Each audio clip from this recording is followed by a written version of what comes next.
Black History Month is brought to you by Calvin Smith Law, the injury lawyers.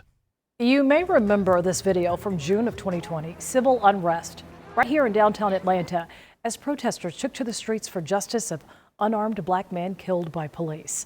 Nearly 2 years later, many in the community are working to facilitate the healing of racism through dialogue. And tonight, photojournalist Schweitzer Lewis shares the story of a local woman who is challenging individuals to relearn history.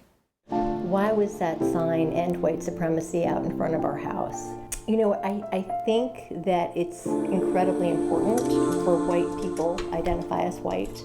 It's really important for white people to take ownership of ending racism in this country.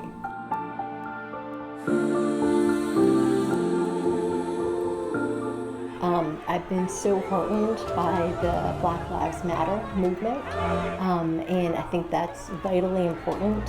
What has been, I think, a little maybe off about the white response is that we've seen ourselves often as like just kind of supporting efforts to end anti-Black racism instead of saying, this is like we create this problem and we benefit from systems of white supremacy, and we need to take ownership of that problem and end it. See ourselves as the people who are responsible for ending white supremacy.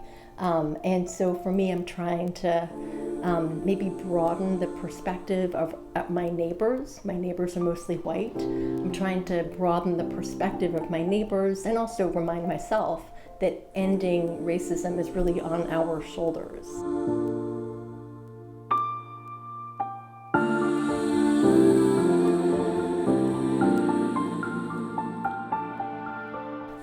The other thing I would say is that we have to relearn our history, right? The history that we learned growing up was wrong, right? And I think that we have to, it's incumbent on us to actually expand out beyond what we were taught in 5th grade, beyond what we were taught in our history classes in high school.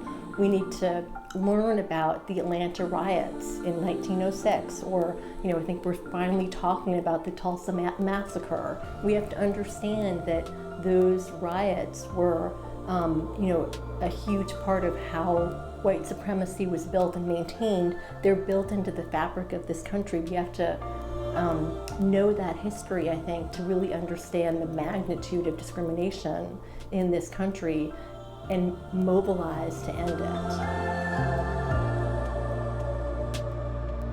And all month long, we are telling stories in honor of Black History Month. We also have a page dedicated to the observance on CBS46.com.